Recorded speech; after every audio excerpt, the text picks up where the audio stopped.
when you talk to people from business groups, they are more concerned with the deliverables. Like, are we getting the products that we promised, and the time to market, and those type of things. Yeah, so I always had this passion, but now I think I'm at the stage where the nature of my work is more talking with people and connecting with people.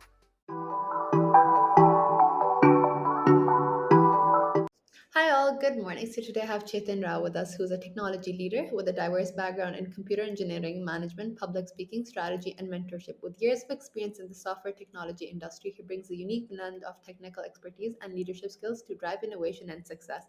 Chetan currently holds the Transportation Execution Engineering Group at Wayfair. He has interviewed over 100 plus executives as a hiring manager, so he knows what he wants in talent.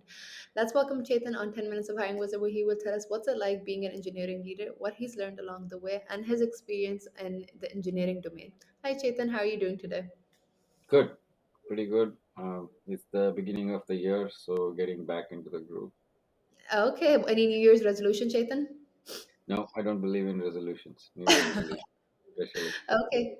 So, Chetan, let's get into it. Can you share a little more about your experience in the software technology space and how you evolved as a technology leader?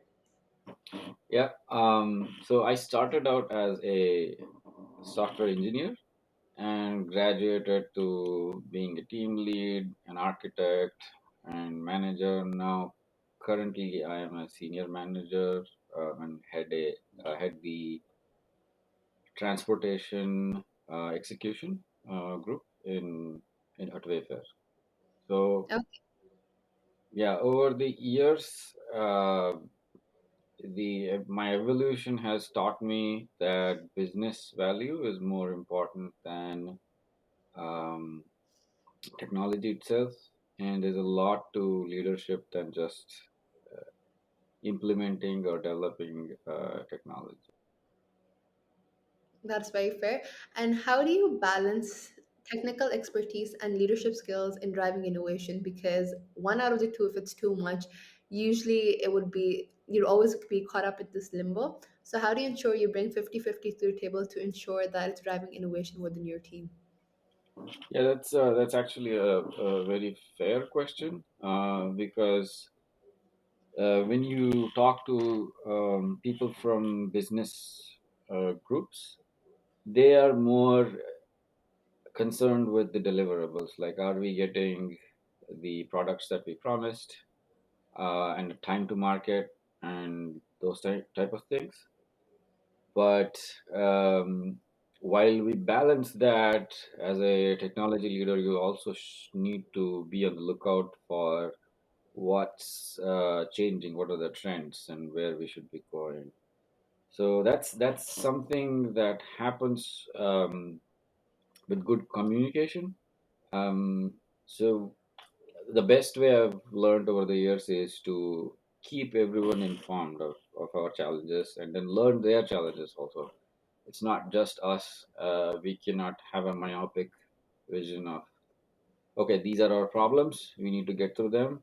We also need to put ourselves in their shoes. So some of the things that I've done is, and I encourage my team also to do, which is mainly technical, is to have interviews with the business folks, and understand, like, shadow them in their daily work, so that when they come back to work, they have they have their frame of mind, and they're not just looking at, okay, this is a technology problem, I'm going to solve the technology, but like, also making the Okay. choices. When they are making the choices, they're better informed. So I think that's a key.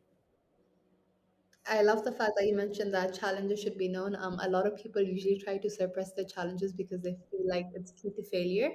So it's always important to be transparent across all boards, across whether you're a leader or whether you're an employee within a company, because those challenges are the things that you learn from the most. So thank you so much for sharing that.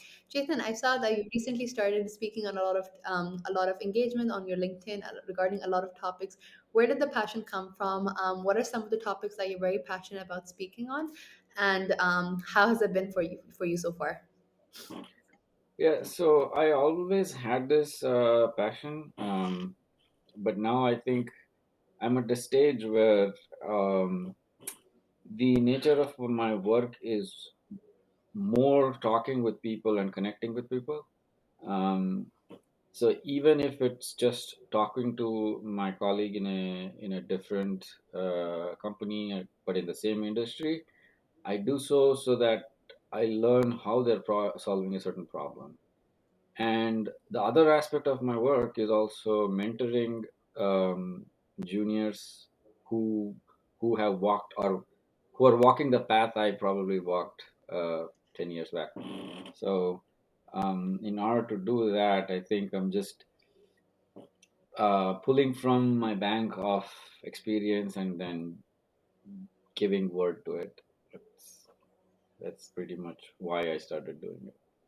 I love the fact that you learn from experiences and you realize that a lot of people are in the market for knowledge and you want to utilize that knowledge to give them some advice that they might not know by now. And also utilizing your current network in order to see what other companies are coming up with, whether it's new products, whether it's some any industry or technology that they've implemented.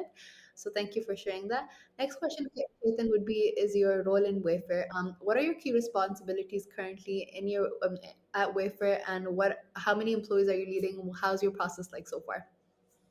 Yeah, I lead about a team of 10 people, engineers, product managers, and associates. So my responsibilities vary from the set of people I interact with from time to time. And as an engineering manager, I need to be in touch with the technological aspect of it. So, say I need to guide my team to do the feasibility analysis and provide estimates. And as an engineering manager, the most important responsibility is is to deliver um, things on time or components on time. In order to do that, there are things that I need to do, which is negotiating with stakeholders, communicating. Like things go wrong all the time. Like say we estimated something will take say 2 months, but after a month we realize no, there's this other thing that might add another month. But so we need to. I mean, I need to talk to everybody who might get impacted by that, and then let them know in advance. And this also means I have to train the people that I oversee to let me know when things change, so that we are planning ahead. It's not a bad thing that we find something unexpected. That's we have to factor for such things, but it's how you react when things do not work according to your plan, or something unexpected comes up. So that's You mentioned a very key aspect. Usually, when you work with external shareholders, there's only so much you can forecast. But sometimes there's human error. Sometimes there's external factors that you can't control, and you won't always be able to provide the output that the shareholder is looking for. So, taking accountability for that, ensuring that you're taking the right steps to ensure to minimize the damage that might be done or minimize something that you would have promised on, is something that's super important and showcases your experience as a leader and what you've learned along the way. So, kudos to you, yeah. And Chetan. also the other aspect of that is okay, yeah, we are working towards a deliverable, but at the same time, I have to make sure that my team is happy, or they feel motivated. If I keep saying, okay, keep delivering, they will lose interest, and they will say, okay, I don't know, be doing the same thing over and over again. So I have to balance it with a um, amount of uh, extracting business value and also fulfilling their career goals or career needs, how they can improve, or like coming up with projects that will keep them engaged and enthusiastic about what they do. No, of course. I mean, if your team is enthusiastic about the projects that they're taking on, that means that they're more likely to put in more effort because they believe in the work that they're doing, which showcases that you're very passionate about creating teams that are all about collaboration, curiosity, and making sure that the work is at the end of the day fun for the employees. So thank you And for and sharing. also, yeah, the other thing is you want them to grow too, right? If they don't grow, I don't grow. The same goes with my leadership. Like if they are helping me grow, I'm helping my colleagues grow.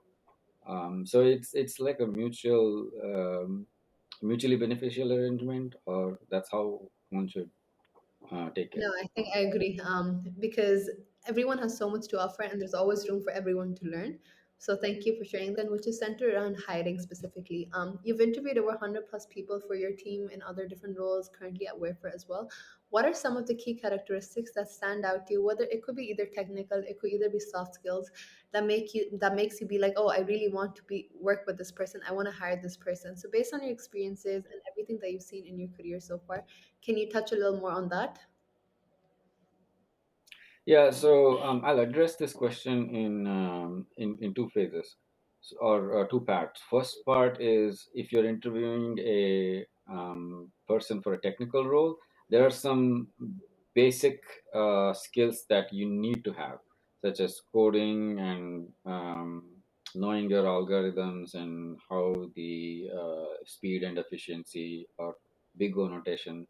So all that being equal, the differentiating factor I see is how articulate they are in translating what they've learned. So you must be familiar about the star pattern of uh, Yes. interviewing, right? That's very important. So what happens is we look at the resume and we try to probe the candidates to see how involved they were. Like, were they playing a key role or were they just participating? And we are looking for situations which were not straightforward and how they handled it. This applies for technical and non-technical interviews also. So, for instance, a technical interviewer or technical interviewee may be interviewed by a non-technical person. We often do that. Like, if in the panel there is one person from the product, maybe from business, and if there is a product person being interviewed, there might be some one person from engineering, just to see if I'm going to partner with this person, how is he going to work with me, or how is he going to be my ally. And that we do by going into his experiences and seeing how they solved it, what were the results, are they metrics oriented, do they are they numbers person, like what's their approach. That's what we're looking for. And you had the second part, which you were also going to mention, so I don't want to say anything before that. Yeah, so the I think I covered both of them. So the first part was the technical aspect. So technical, there's no Mhm. shortcut to the fundamentals. Like you need Of to course. know your basics, which is algorithms, system design. So once you're through that, then there is the behavioral part. Similarly, for product, there are certain basics that's the second Okay. part I was talking about. For non-technical, the basics you have to know, like how to design a product and whatnot. And after that, the situational part, like this is what we look for in a situational interview, and that's why it's not as straightforward as a technical interview, where if I solve this coding exercise, I can know if I did well or not. Or if I did a system design interview, I at least you at least get a sense of how you did it. But behavioral interviews are a bit nuanced in the sense that um, you need to you need to showcase the situations you've been in, and show that like you're a person who can handle novel situations and come out of it successful and learn from it. So those are the I things like we have that. to think of. I think a lot of in the past there was a lot of emphasis just on the technical skills, but a lot of people these days are realizing that should be a right combination of both. Of course, you should check off all the marks regarding the technical aspect of the job description.